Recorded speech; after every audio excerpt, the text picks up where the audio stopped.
Good afternoon. My name is Cam Argetsinger, and I am the Senior Manager of Public Engagement at the National Center for Civil and Human Rights. And we'd just like to thank you for joining us today for this program of The Truth About Environmental Racism. Now, before we begin, just a friendly disclaimer that all comments of the moderators and guests of our programs represent the thoughts of each individual and do not necessarily represent an official position of the National Center for Civil and Human Rights. And also, before we begin, and before I introduce our panelists, allow me to give some brief background on environmental racism, which is also known as environmental injustice.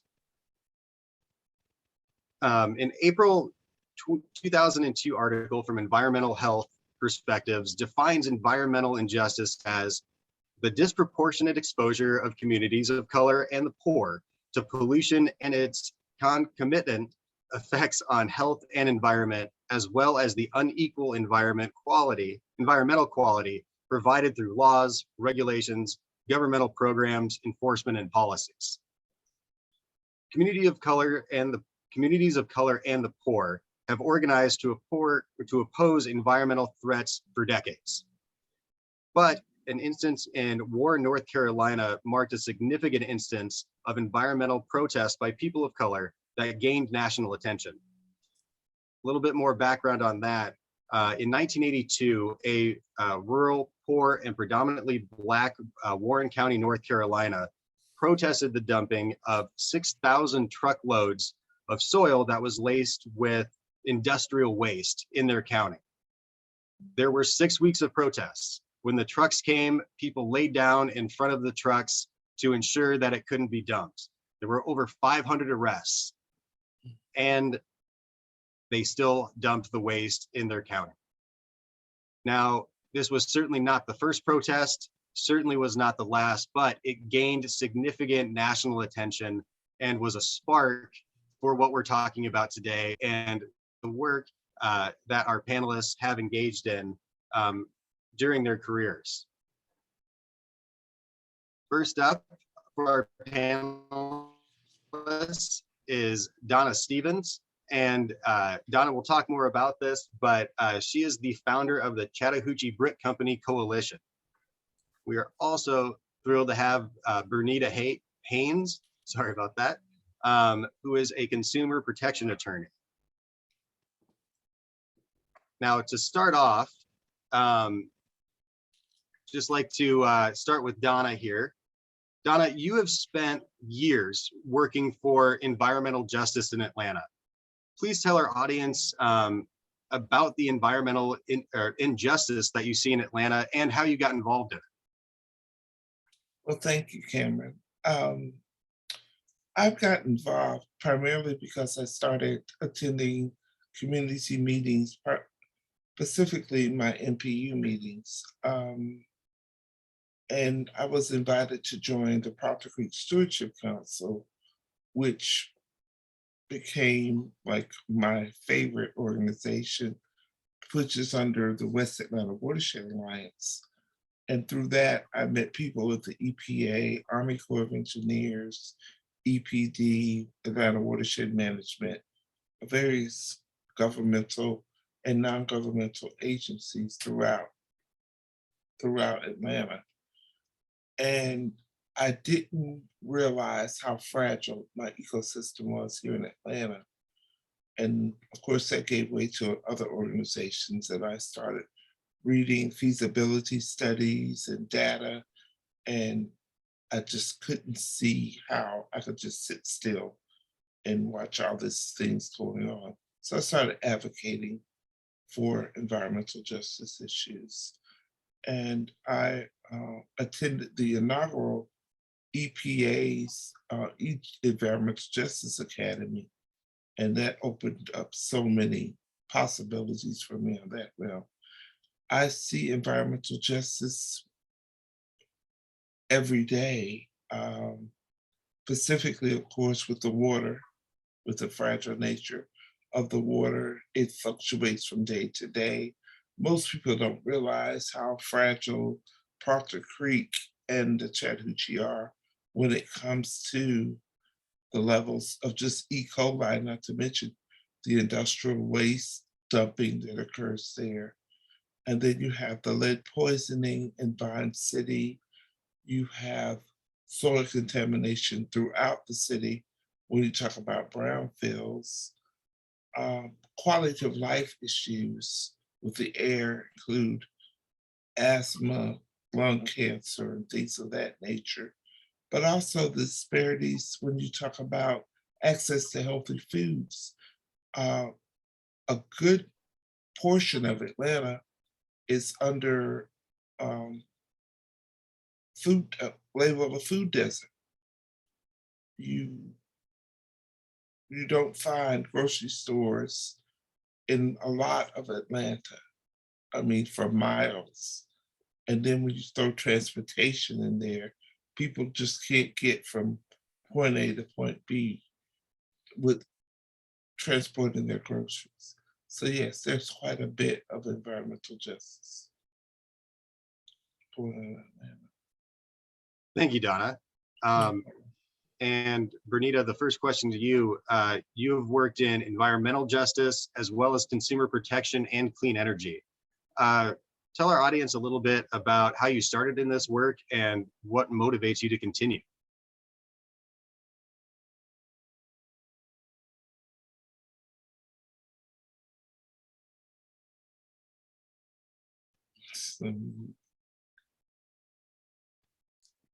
Thank you. It wasn't allowing me to unmute. Hi, it's really nice to be here to be able to talk about an issue that unfortunately it just lingers for a lot of structural reasons. But my work in consumer protection, it's what led me there is pretty straightforward. Like I grew up working class, and I was always, watching my mom struggle to pay some of the most necessary bills, like the electric bill and keeping the lights on, and so forth. And as I look around, folks who are most impacted by the unaffordability of energy are still folks like my family members. It's still Black folks and people of color who are working class individuals struggling every day to keep the lights on, trying to figure out whether they need to buy their prescriptions one week or pay the light bill so that they, are not sitting in the dark. And for me, having come from environmental work in particular, I started out in environmental law before I moved on to consumer protection law. The nexus, the connection is so obviously clear. It's the same folks who can't afford their energy bills, who are also living in these neighborhoods and communities that are near polluting power generation facilities. I think the latest stat that I've read is that Black folks in particular are more likely to live within 30 miles of a coal-fired power plant than any other group. So I can't not see all the connections between these issues, and that's what really drives me in this work and keeps me in it every day.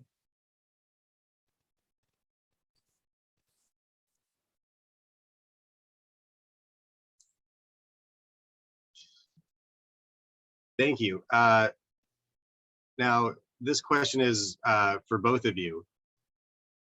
When you're looking at environmental injustice, what do you see as the greatest challenge that these communities are facing? Okay, I'll go first. One of the greatest challenges is communication. Unfortunately, poverty comes with low education levels, which in turn, people just don't know how to advocate for themselves, or they don't know where to go to advocate for themselves.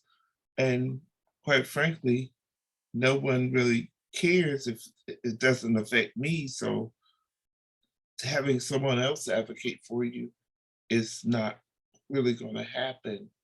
Also, it's just commonly accepted that it's okay to have the poor or people of color suffer the ills of social webs. I work with a group of Georgia Tech students a year or so ago, and we were talking about plastics and pollution, specifically in the watershed of Proctor Creek. And the students, I realized, because they're not in the watershed and they're college students, whatever the case may be, they assumed that the trash in Proctor Creek was generated by the residents in Proctor Creek. And I had to stop them in the middle of the class and let them know it's not the people that live there that are tossing this trash that you see in the watershed. They're the people who going in and out who don't have any respect for the people that live there. Because any given day, weekend, evening, you see people in the watershed. Cleanups are abundant. Schedules are full of cleanups, and they tend to be from neighborhoods, individuals, community groups, whatnot. And there's always a big cleanup on the weekend. And by Monday, Tuesday, it's back where it was before before the cleanup occurred. So I think educating people and having that advocacy is a strong determinant as to whether you get some ground. It just takes so much to get people, because we live in a capitalistic society, and if you can save money, you're not concerned about the trash. You're just not concerned about it.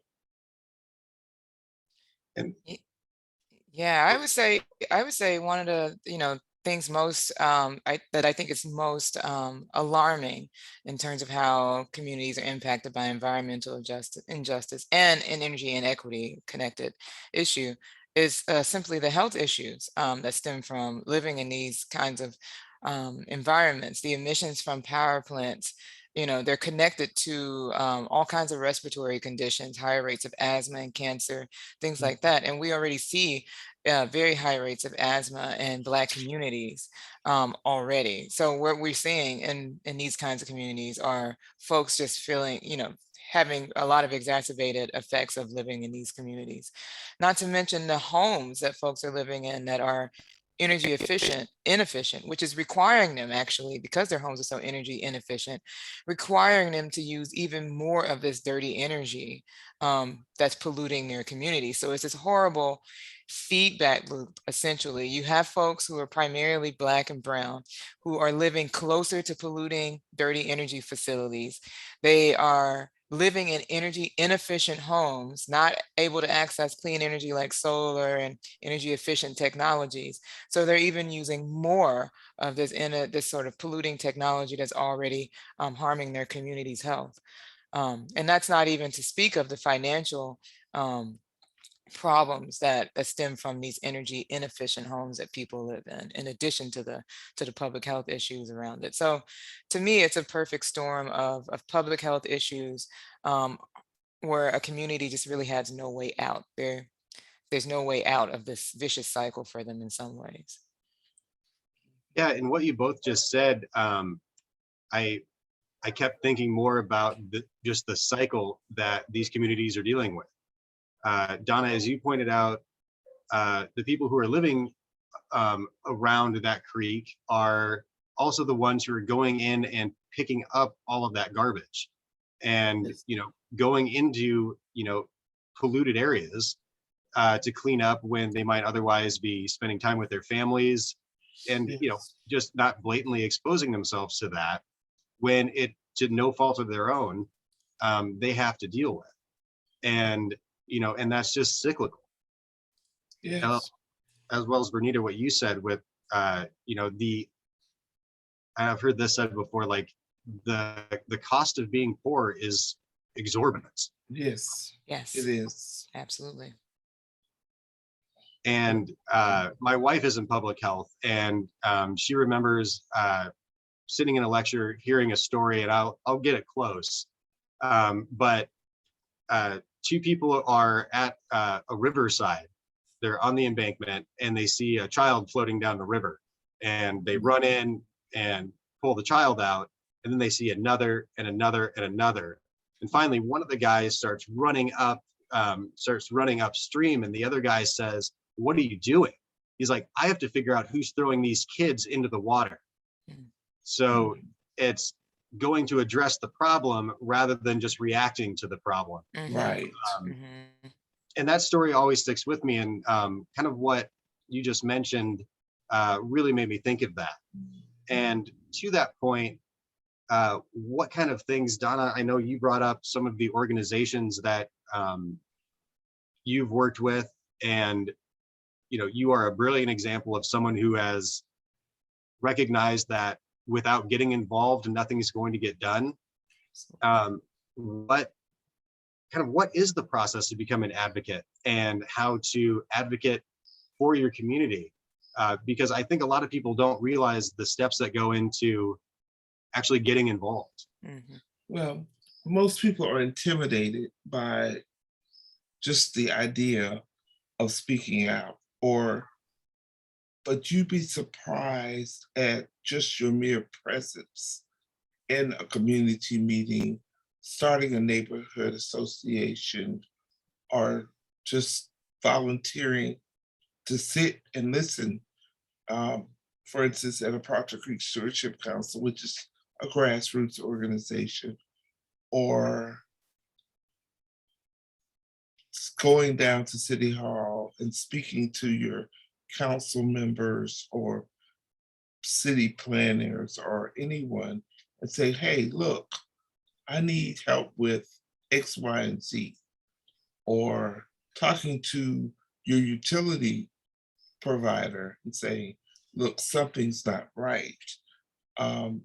You'd be surprised to know that most water, light, and gas companies have departments that will help you address your needs and financial and otherwise when it comes to preventing the overuse or abusive levels of consumption in your homes. They will help you with the weather stripping around your windows or leaky faucets and things of that nature. So there are ways to just attending a meeting or writing a letter or making phone calls, just being very diligent and purposeful in your not cries for help, but adamant about being heard. I think being heard and consistent with that, you would help not only yourself, but your entire community. That's basically what I did. And 10 years ago, I never thought I'd be advocating for clean water, but here I am.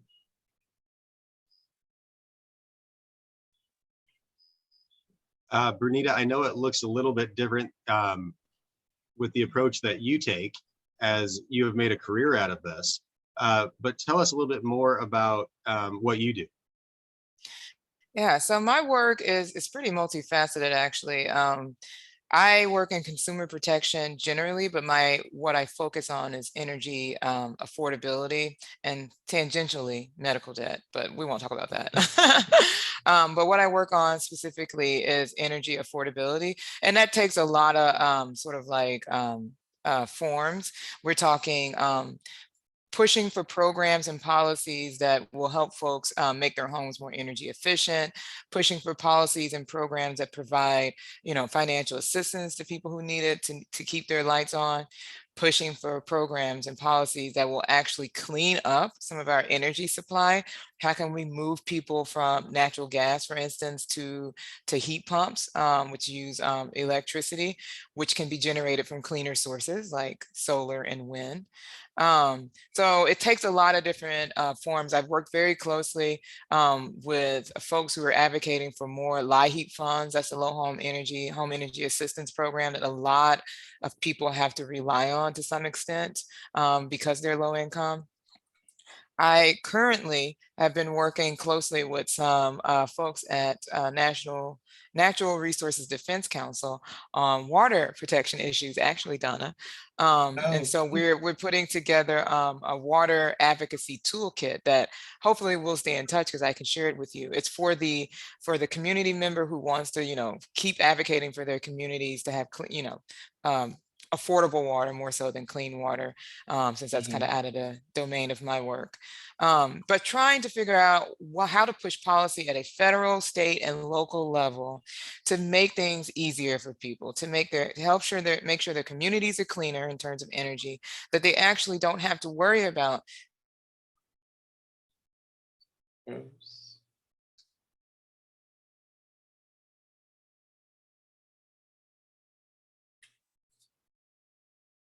So my work is very high level policy work that still involves me with a lot of grassroots community members and activists who are on the ground, and they're living what's happening.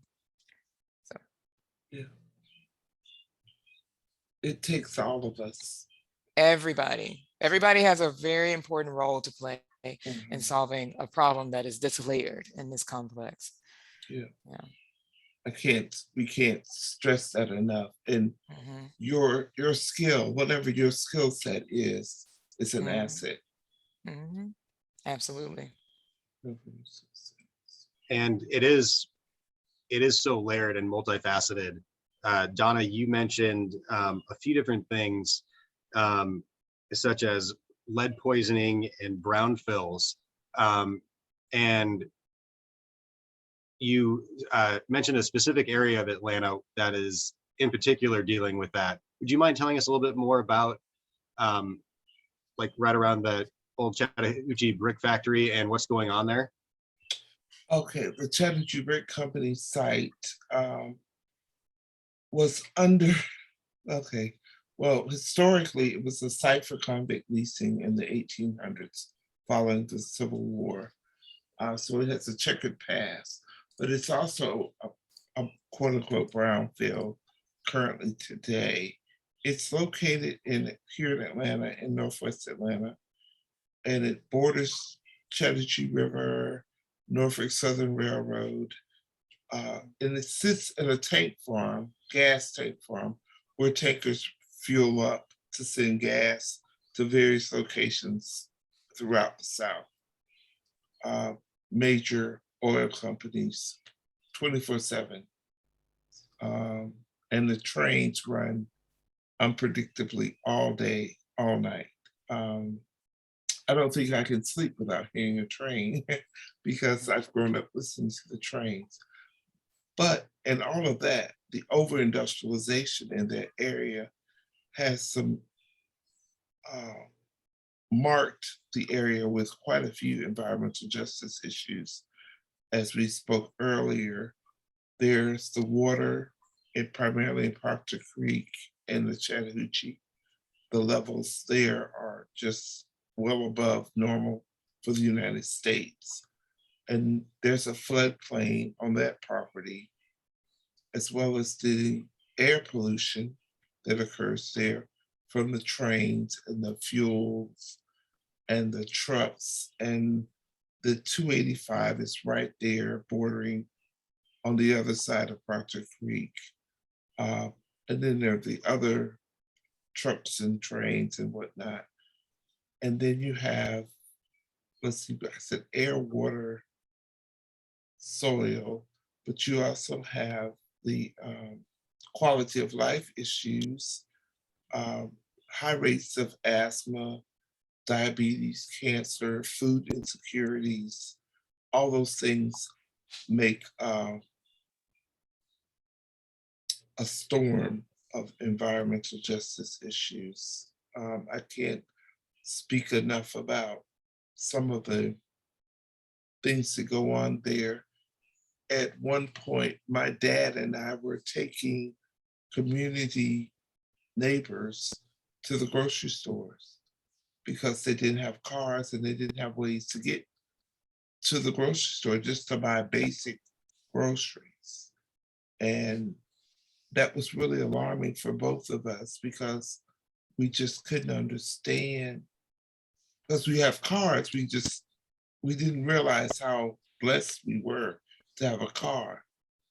And you can't get on MARTA with groceries for a family of 4 and travel to the grocery store to get decent food.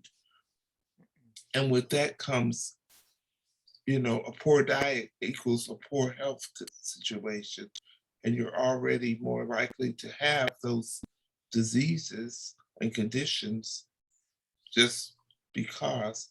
And then there was a study done where your zip code determines your longevity. And there is a 20-year difference in Buckhead and Bankhead residents currently out right now. And that's pretty shocking to see that data, to see those issues. I'm glad that former Mayor Bottoms and current mayor are pushing for green space in parks, because those people who live close to parks have a better health outcome. But we still continue to have mammoth warehouses coming up and things of that nature. And we still have poor quality housing. While a lot of Atlanta is being gentrified, we also see a lot of situations where people are living in below par housing. And that subpar housing is exactly what's contributing to some of the poor health issues in the homes themselves. As I was mentioning about some of the energy efficient housing, they have so many leaks and drafts, and folks are driving up their utility bills. And as a result, they maybe turn their thermostat down a little bit too low in the winter because they don't want to end up with an $800 utility bill because their house is so drafty. But if they already have respiratory conditions, keeping the temperature down that low is just going to make it worse for them, health wise, not to mention all the pests that are able to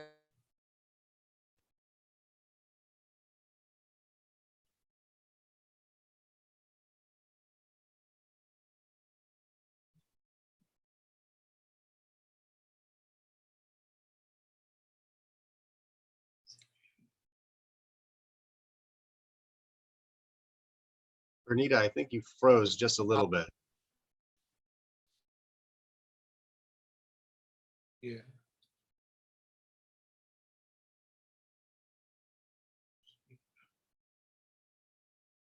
Yeah. Yeah, well, we'll have Bernita repeat that when she unfreezes. Donna, would you mind defining what a brownfill is?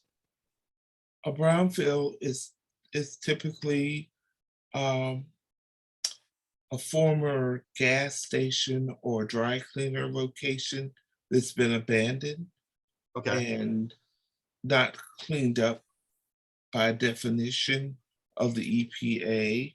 So using that location causes quite a few health issues in the future owners of the land. The EPA will advocate for, the brownfields. The issue there is the current owner has to basically give them permission to cite them as a brownfield so the cleanup can begin. But you have to make sure, then you have to let the future owners know, look, this was a brownfield. So it's basically contaminated soils. Again, typically gas stations, dry cleaners, over industrialized use properties. And typically that could run into decades of use and abuse. It's a dangerous predicament to be in. And you see that again in communities of color and low income neighborhoods where you see a lot of abandoned gas stations. There's one close by me, and I know it's been abandoned 20, 30 years, and it's just sitting there. It's been for sale, and I don't know, when or where it's going, how that's going to pan out. And it's scary. because you don't know what's going to happen. And it's very expensive to clean up a brownfield. That's the other obstacle we're looking at. Right, and that, as you were mentioning, that creates a burden on anyone who might try to own or operate that property moving forward. Mm-hmm. Bernita, I apologize for the technical issues. If, if you wouldn't mind repeating what you said. Oh, yeah. Yeah, it could have been totally on my end. I have no idea. Zoom is always fickle. It is. No, yeah, I was just saying that those inefficient homes, the subpar housing that Donna was mentioning, it creates such a ballooning of issues for folks. You know, you have all the pests that are able to access these homes because they're subpar, and that creates its own suite of health problems. The fact that, you know, there's so many leaks and drafts in these homes that folks find their utility bills going sky high. So they'll turn the thermostat down super low in the winter to avoid an $800 bill. But if they already have respiratory problems like asthma, keeping the temperature down that low is just going to make their respiratory condition worse. So it just creates this cycle of problems with subpar housing. It's a real important issue to address if we're trying to address energy equity or environmental justice ultimately. Oh yeah, and not to mention the medical bills that go along with that, because those inhalers are not cheap. As someone who does a lot of work in medical debt, that's my other thing besides consumer energy. Tell me about it. Tell me about it. Medical debt is a whole other can of worms. But isn't it interesting how all of these issues, and I think that's why I'm in consumer work, because consumer policies affect this same group of people all the time. So whether we're talking title pawn shops being clustered in low income communities, medical debt out the, you know, just out of, just completely wild for folks, or environmental justice issues and energy inequity issues. It's like, it's the same group of people who are feeling the burden of all of these things. And it's just, I don't know, it just makes me very angry, but I think it's the thing that keeps me motivated to stay in the work because I'm so angry about it. But anyway, You're I not won't go angry, on you're too much of a. passionate. You know, I think it's important to, I think when we're talking about some of these injustice issues, we got to embrace angry and the power of angry. We really should be mad about some of the stuff that kids are experiencing in these homes, and all the health issues that we're seeing with children and older folks. We should be mad about it. But yes, passionate, I guess. We'll go with that for now. But you can be passionate and angry. Yes. Yes. It's fuel for some of this work we got to do. It has to be there. Right. And Donna, something you had mentioned about the life expectancy, and I think you cited like a 20-year difference between Buckhead and Bankhead. I saw that study as well, and someone who was talking about it kind of overlaid the maps or the old redlining maps from Atlanta, and those almost perfectly correspond. And it's, you know, it's been going on a long time where, you know, these neighborhoods and these communities have been so adversely affected by policies, and also not having a voice to affect policies. Yes, and not feeling that way.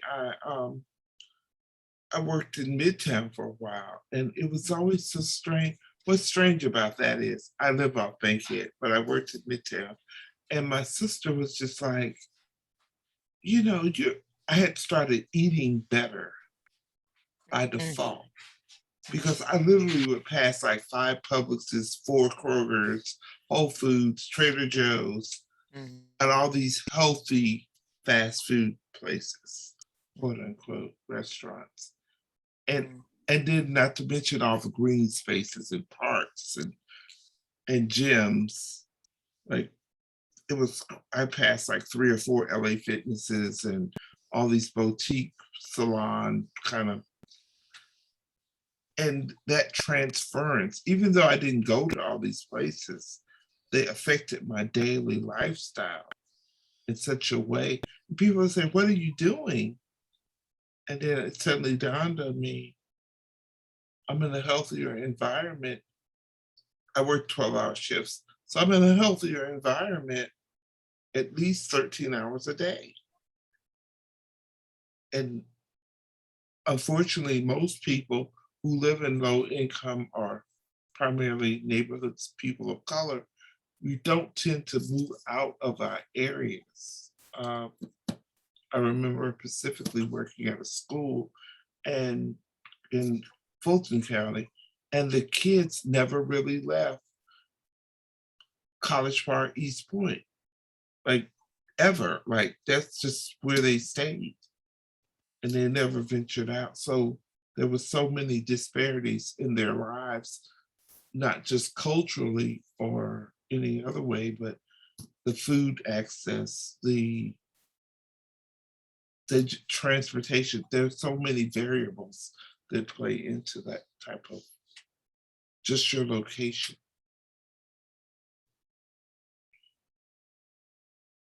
Donna, one other thing I'd like to circle back to is you'd mentioned lead poisoning.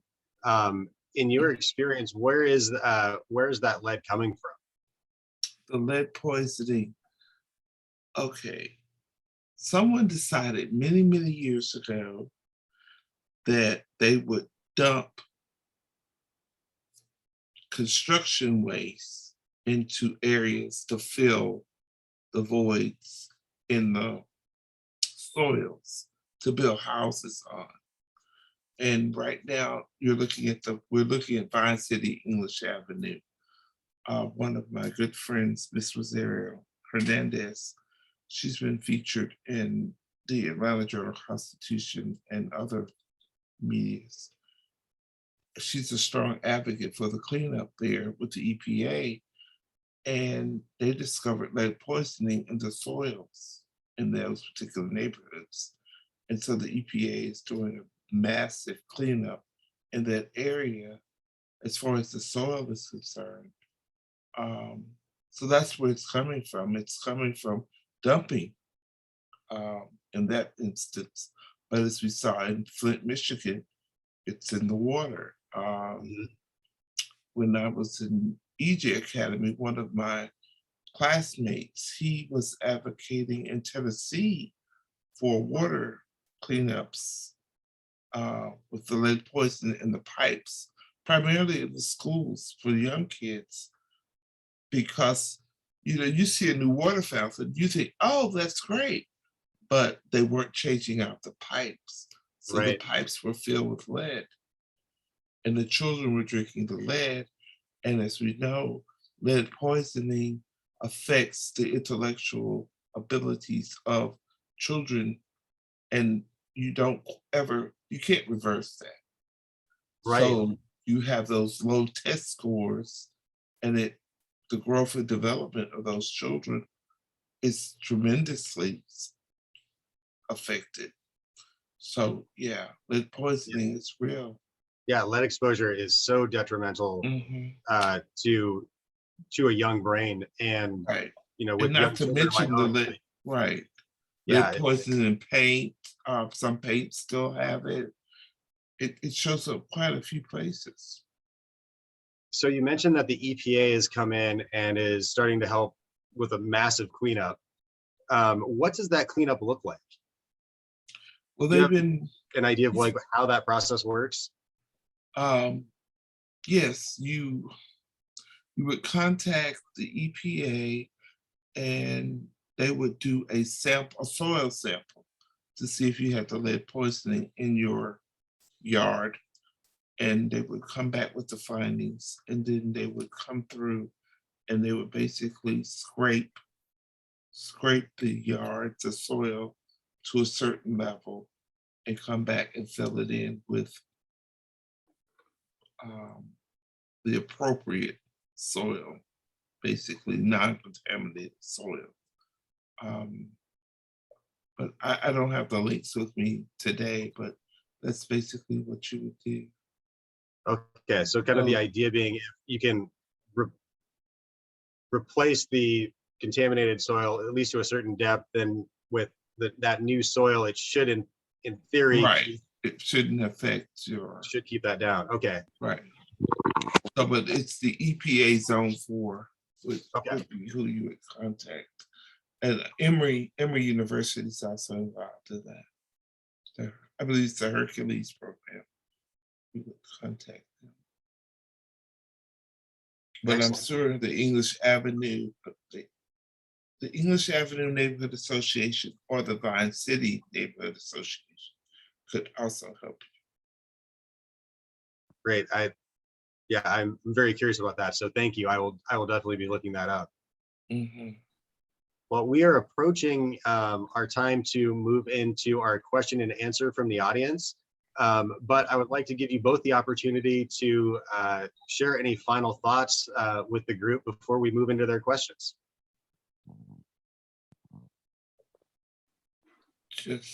Just to let people know that you are your strongest advocate. No one can speak up for you like you.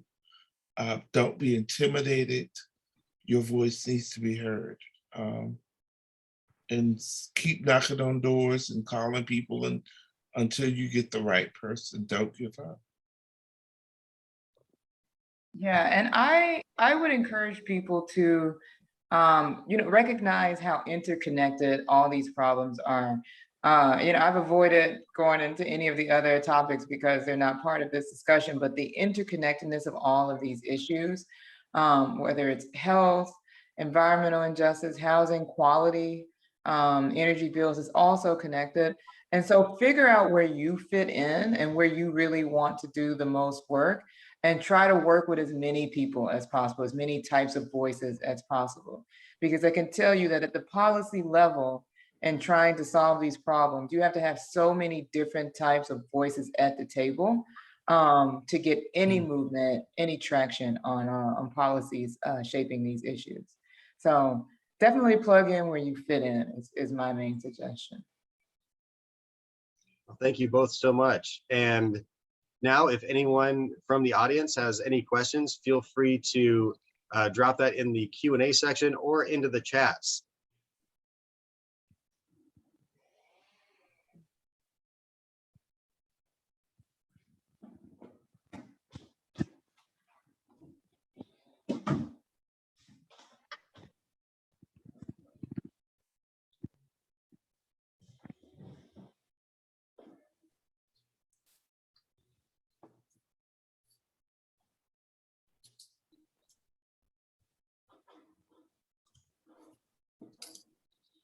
Just a moment, just in case.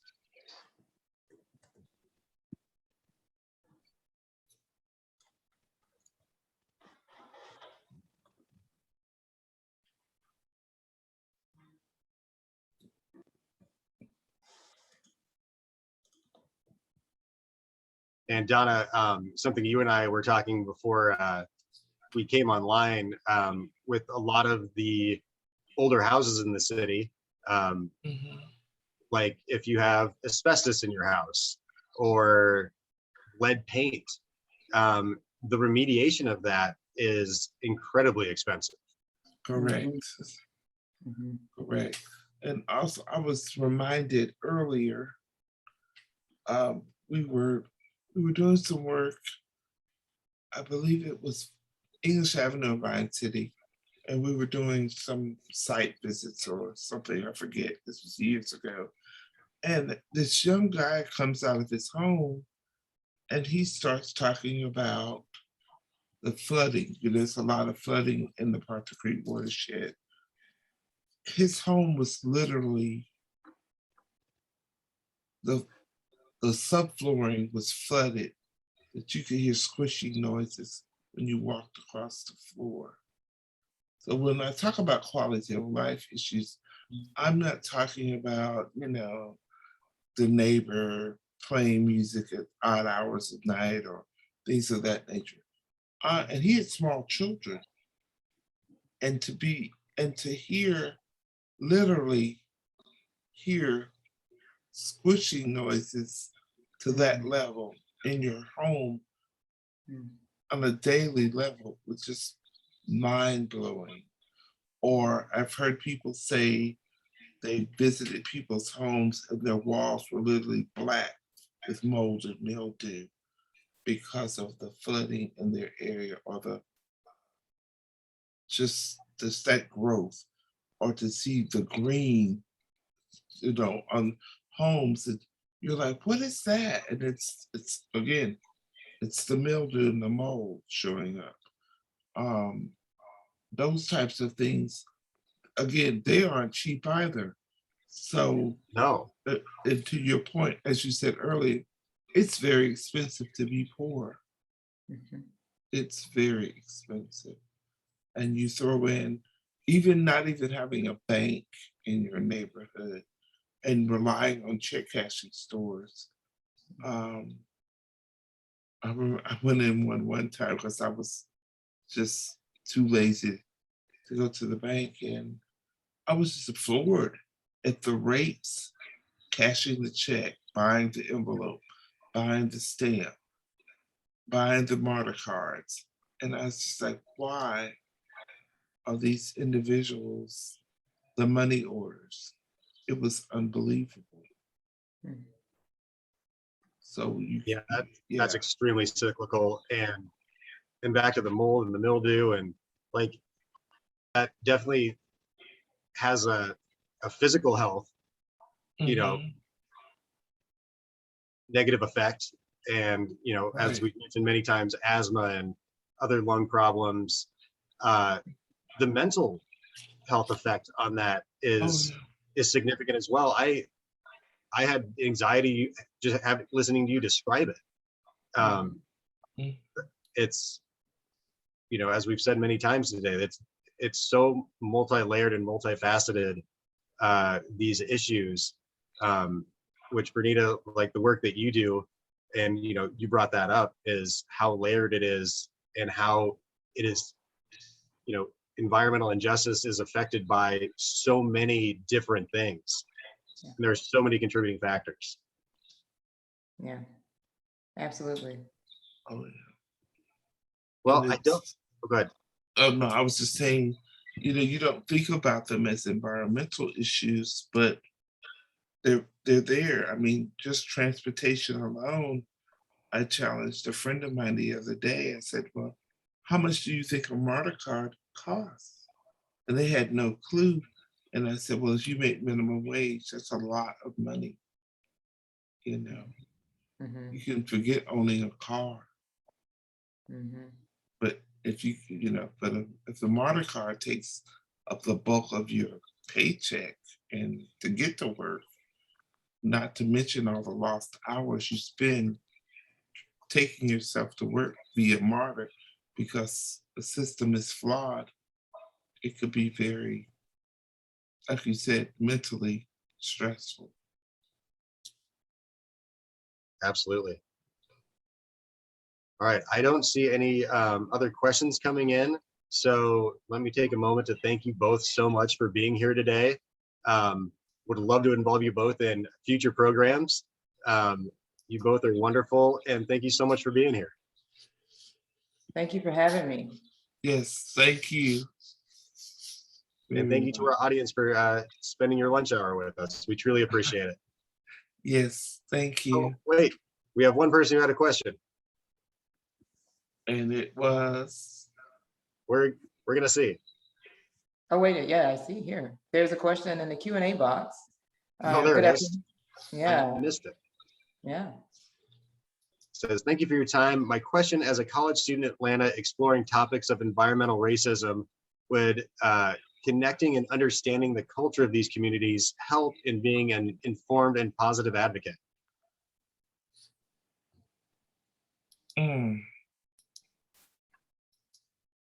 I'm happy to jump in and say that it is absolutely crucial, because building trust is, you can't do anything to change the situations in these communities if you haven't built trust with the community members. So getting involved in the community, meeting people, learning about the culture of the community, and being informed is absolutely crucial. Otherwise, you're basically running at a wall. So.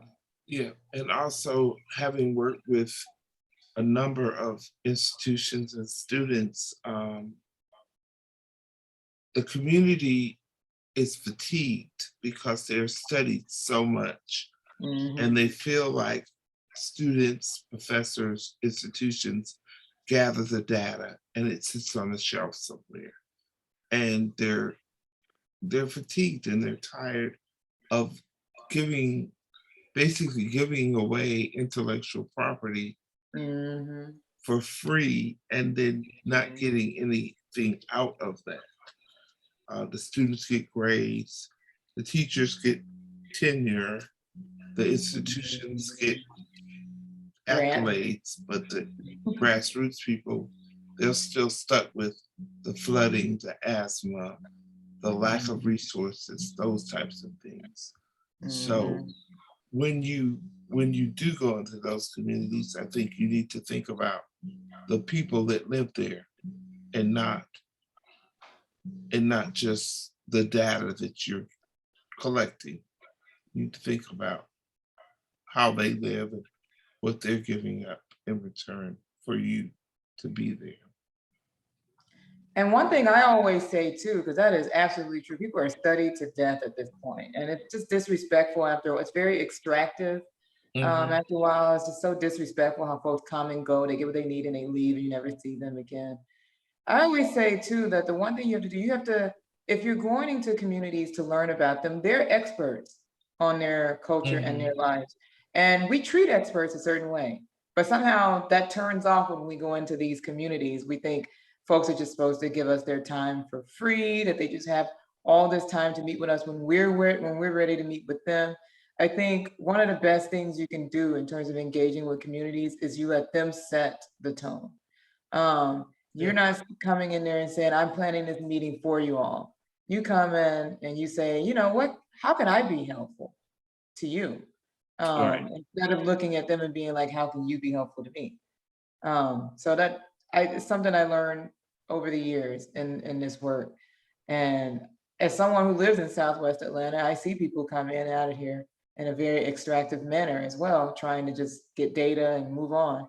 And Mhm. like Donna said, you know, that gets their organizations grants or accolades if they're professors, but what does it do for the community? So try not to be extractive, try to go into a community and think to yourself, how can I help? How can I offer help to them? Tell them, look, I'm here for you, not the other way around. And move and go from there. Mhm. Yeah.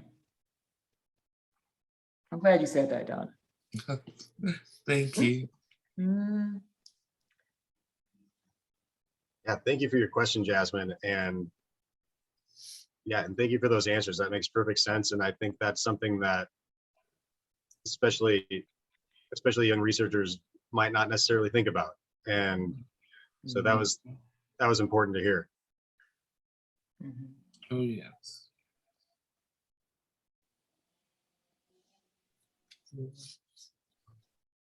Well, I think that was our last question.